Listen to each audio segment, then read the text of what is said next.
What are the major concerns you're hearing from clients right now? Yeah, I think number one is safety and staff burnout. I think that is just paramount during this whole crisis across society, really, is the safety concerns. How do we, make sure everyone knows how to do a no contact handoff? Make sure not just our team is wearing a face mask when we're serving meals, but like the people who are picking up the meals so that they protect the school nutrition staff, and making sure that you practice social distancing in tiny little kitchens where it can be really next to impossible. So rotating staff so that they don't burn out, so that they're not, maybe they're not getting sick with COVID, but they're getting sick because they're working so much and they're just tired. All of our resources are posted on our website, which is lunchassist.org. And then the COVID resources are on lunchassist.org/COVID-19. So yeah, check it out. They're all free for download. Awesome. Perfect. One of the things I wanted to ask you about was the 20 waivers that are available right now. I don't know if it's more than 20 since we last spoke. So how do we navigate all of those? What are the pros and cons? Break down these waivers for us. We originally wanted to create basically a one-page infographic for the waivers, which was like a really lofty idea because we that was very realize... optimistic of y'all. Yes, very, very optimistic. There's actually 21 waivers as of, I looked a couple days ago, so I haven't looked this morning to see. Yeah, the waiver packet is 111 pages. So the USDA waivers, it looks like the first nationwide waivers were released on March 20th. And then we have the most recent waiver, we have number 21. So that was released just a couple weeks ago. And so there's a lot to keep track of now. We've created an infographic, and that goes through each waiver, which is great. And it just gives you like a little snapshot and then a to-do, like what do you need to do. In pretty much every case, you want to check with your state agency first to make sure they've adopted or elected to use the waiver. So there's 21, but especially the last few, like number 13 through 21, not every state has elected to use those quite yet. So that can be a little bit confusing. I think as a general rule, anything coming from the federal level may or may not apply locally. As a rule, you must always check with your state agency. Exactly. Yes, absolutely. And it's interesting because the waivers, some of these are new concepts. Some of these more recent ones, number 13 through 21, have things that we haven't seen before. Like, for instance, the school wellness policy assessment, which was supposed to be due June 30th of this year. If you haven't done it yet, you can get an extension for next year to be able to turn that in June 30th of 2021. So that's a new concept. That's waiver number 18. But for instance, waiver number 17 is exactly the same as waiver number 1. It's a meal service time extension. So that's how we have the ability to serve breakfast and lunch at the same time, which is great. That's how we've been doing our grab and go meals, right? Like, we all are familiar with that. And that waiver number 17 extends that to September 30th. The original waiver included CACFP, and this waiver 17 is exactly the same, except for it doesn't specifically name CACFP. So if your program is funded by CACFP and not NSLP, then you just need to wait and see. Assume that the first date that you were given is as far as you can take that for now. Exactly. And that's one of the waivers that I thought was really great, was waiver number 21. And again, with all of these, check to see if your state has elected to use this. But basically, waiver number 21 is about unanticipated closures. So for a lot of us, our school year might be ending, but our existing waivers, most of them go through June 30th. And I think a lot more people this year are going to be wanting to serve over the summer to help serve that need in their community with the economic crisis. There's a lot more need for meals right now. So Waiver number 21 allows you to keep kind of serving status quo right now past your last day of school until June 30th. Oh, okay. Helpful. That's helpful. Yeah. So, because previously everything was for unanticipated closures, right? So it was like it extends to June 30th, but it was supposed to end when your last day of school ended. So if you ended May 20th, then there wasn't really a lot of good guidance on what to do between May 20th and June 30th. So now waiver 21, if your state has elected to use it, essentially you can just operate as usual until June 30th. And then hopefully, I mean, we're really hopeful that all the waivers will just be simply extended through September 30th. So that would allow people to operate in their summer programs under the current flexibilities. I'm sure almost everyone's budget is looking pretty bad right now. Yeah, I think it's a big concern. One thing that has been seeming to be really helpful for participation lately has been cutting down service to just a few days per week, even just one day per week, because especially with things opening back up and parents needing to go back to work, it's not as easy for folks to get out to meal service sites every single day. Right. So when we've seen some school districts doing a 5-day meal kit, and parents can pick up either at noon or they can do a pickup in the evening. A daily pickup is just, it's really difficult on families. Yeah, it's too much. Right. And so just one day a week, it works really well. And it's like a big motivator for people to come out. One of the Q&A memos, we recently got flexibility to be able to do more bulk items, right? So not necessarily having to do everything unitized, but we can do bulk. And if you combine that with the meal pattern waiver, when you do like a 5-day meal kit, you can do bulk, like a head of broccoli and a pint of cherry tomatoes, a bit more useful for families rather than coming out every single day. Yeah. And if we think about it, for the children who are doing distance learning right now, who, you know, have their assignments online, to come out in the middle of the day and drive and go get lunch every single day, that could also be a disruption. So if you can send that food home 1 day a week or 2 days a week, then it seems to help with participation, and it might also be more helpful for the students doing learning and the families going back to work.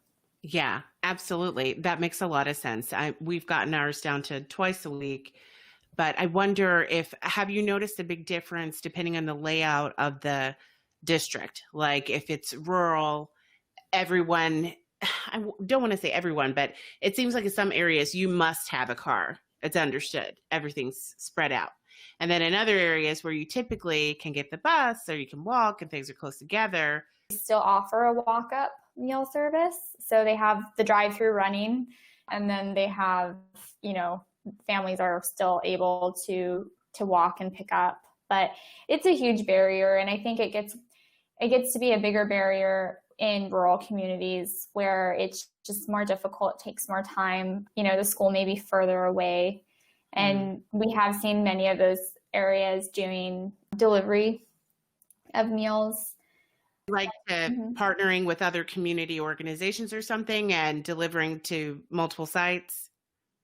Some, yes. So some partnering with community organizations. I know one district is partnering with like a community group that has a nonprofit that has agreed to go to different apartment complexes that are in a bit removed from where the school is, and deliver meals directly to them, and also delivering to some areas where there's homeless families and they definitely don't have a vehicle and they need that support more than anyone else.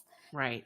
And then also some school districts partnering with their transportation department. So having the bus drivers help deliver. A bus driver and a nutrition services staff member will go together, and they'll drive the normal bus loop and stop at each bus stop. And so the families can come out and they get their meal, and they get also, that's how the district is distributing learning materials and other resources to those families. Yeah, that's really smart. We're working with our transportation department now, but they're all still on contract.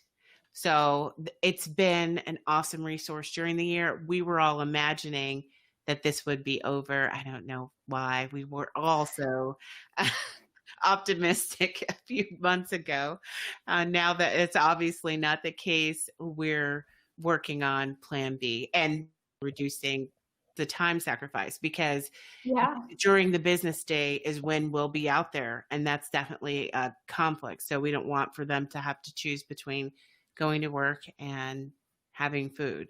Especially for folks who, like in this job market, there's so many people unemployed. The people who do have jobs, I'm sure, will feel a lot of pressure to do everything they can to be there and to keep their job. And absolutely, we need to make it easier on parents to be able to, meet all of their obligations as a parent and as a worker. Right, exactly. And then a lot of people who usually get help from other family members are trying not to have a lot of contact with each other right now. So in the past, if it takes a village, you used to apply and you have an aunt who could take the kids, or your grandma could do it. And now they probably shouldn't be doing that at all. So that's a whole nother thing, but it's been very helpful hearing what other school districts are doing to make this work. So thank you for all of those. When it comes to trying to mitigate the financial loss, what are some things that we should be looking at? I mean, honestly, I think the biggest thing is that we are not going to be able to mitigate it on our own. We need support from the federal government, not even from the states. I mean, the states do not have the money to cover all of this, and it has to come from the federal government. And USDA already had it in their budget this year to pay us, that same amount that we got in 2019. So it's been earmarked in the federal budget, but unfortunately our program's based on reimbursement. So the current model doesn't allow USDA necessarily to pay us the exact same if we didn't serve the exact same number of meals. I think that's the first and foremost. We're not going to be able to do it on our own. But that said, trying to get our participation up, that's going to help. Looking at utilizing products that are in our current inventory. So I think at first, a lot of us, again, thinking that maybe things wouldn't last quite as long as they have. A lot of people ordered in, shelf stable items and things that were really easy to distribute. But it's important to move that existing inventory as best you can. So sending home even individually wrapped frozen items, those can be sent home with proper cooking instructions. And of course, also giving families the option, if they don't have cooking facilities, to have an alternative. But many districts are doing that, and most families are happy to receive those items with cooking instructions, and that's allowable.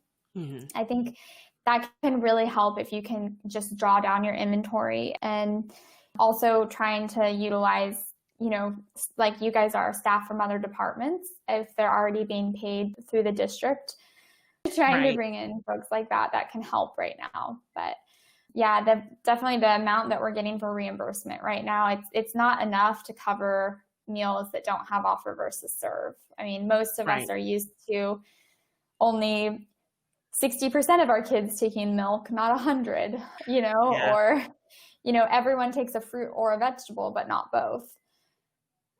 Yeah, that's a huge difference. And it's sad too, because that customer satisfaction is going to be down, because the kids are also used to having a lot of choices beyond OVS, but also having choice.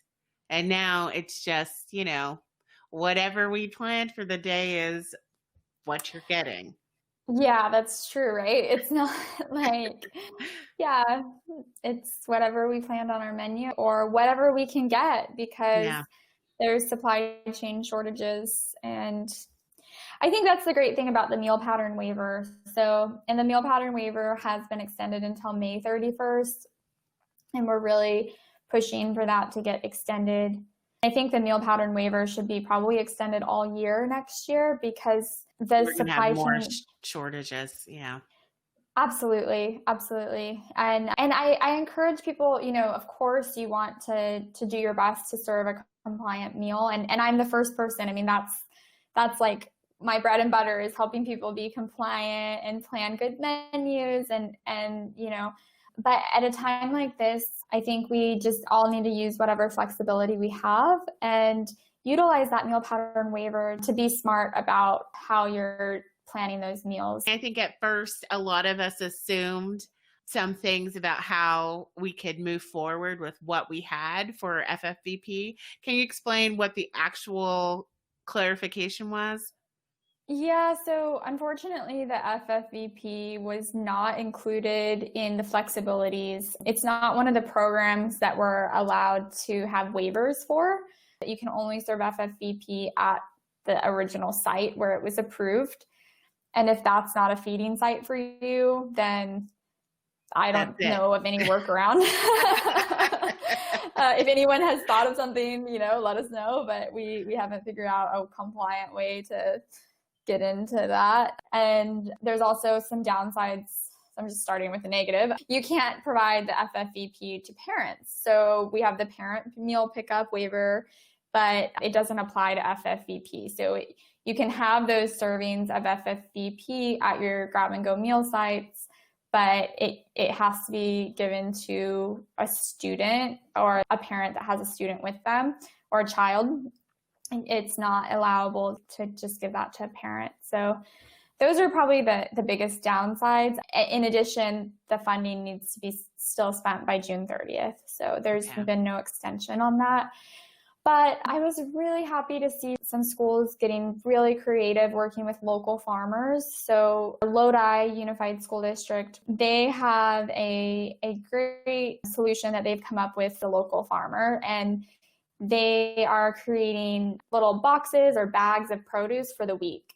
So that is allowable. You can do all of your FFVP servings for the week at one time and hand those out to the students as they come to pick up meals. So that's one way to get all of that food out, like at one time. Yeah. And if you're doing meal sites that have higher participation, that because of the single day pickup, you're not just limited to a 1 day pickup with that. When it comes to making emergency purchases, if we aren't able to operate with our bid process like we usually thought, or we find ourselves in a pinch and we really need something, can you review the rules about micro purchasing?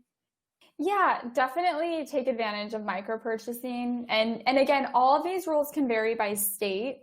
So the federal rules basically allow you to use micro purchasing up to $10,000. And so that's something that you have that flexibility to spend up to $10,000 with a vendor without getting quotes, without cost comparison, anything like that. The only thing you have to be careful of is if it's more than one purchase, then you need to divide that equitably amongst suppliers that would be similar. So for instance, if you need to purchase PPE, like face masks, you could spend, and let's say you need, your first purchase is $8,000. And so you purchase that under micro purchase, you were in a pinch, in a hurry, you needed to get it out, go ahead and purchase that. Now, the next time you need to purchase, either you need to consider doing a small purchase, or if there's another supplier that you can go to, you should spread that equitably amongst similar suppliers. So we've seen so many local farmers having an abundance of produce, and that's something that you can definitely purchase without going out to bid or solicitation if you can get it within the micro purchase threshold. So feel free to, if you have 2 or 3 local farmers, you can just start dividing purchases equitably between them. Or if it's just a one-time purchase, go ahead and purchase it as long as it's under $10,000. The other thing that we have the ability to utilize right now is emergency procurement. So there's not a lot of information out there on emergency procurement, but we're in a disaster and again, check with your state. I know in California, they've determined right now you can use emergency procurement. So any purchases during this time, if you're not able to go out to bid for, then you can utilize emergency procurement to get those without a formal procurement process. That's really helpful. And yes, thank you for the reminders that we have to check and see exactly what the guidelines are in our with your individual state, yeah. areas.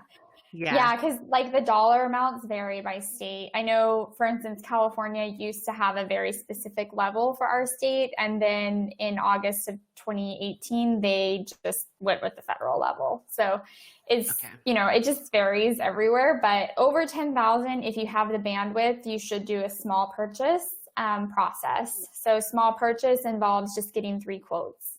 So it's not really that complicated. If it's a food solicitation, you should have Buy American language in that solicitation, but it's just quotes and a price check. But again, kind of utilize the flexibility you have. And if you don't have the bandwidth to even do a small purchase, then you might want to just use emergency procurement or micro purchase procurement right now. So keep those in the back of your head, and then just kind of like email your state to make sure that that is relevant for you and your program. Right. That makes sense. I'm sure at some point we will have to answer for the decisions that we're making now. Well, and that's a good point, because you do have procurement reviews, and I've been through many procurement reviews over the past couple of years, and they are not the most fun review. There's a lot of rules that we're not necessarily used to with procurement, and I don't know how those. So anyone who gets reviewed if you get a procurement review in school year 2021, they will be looking at this period. And with there not being a whole lot of good information out there on emergency procurement, again, it's just all the more reason to talk to your state agency, maybe communicate with them via email so that you have that documentation in case of a future review. And I even think with so much going on right now, even for your own memory, if you're asked to explain a decision later, absolutely. What are the chances that you'll know why you did what you did? So if you can't explain it to yourself, good luck explaining that to your reviewer. So that's a really great tip. What are some of the leadership qualities that you've noticed have been useful to people during this time? I think communication is the biggest thing that we've noticed. Communication, not just verbally, but being there, if you can get around, even though we need to minimize contact if we're working on a team, it's also really important that we go out and see the sites where our food is being served, and making sure our teams are supported and checked in with, and communicating remotely if you need to.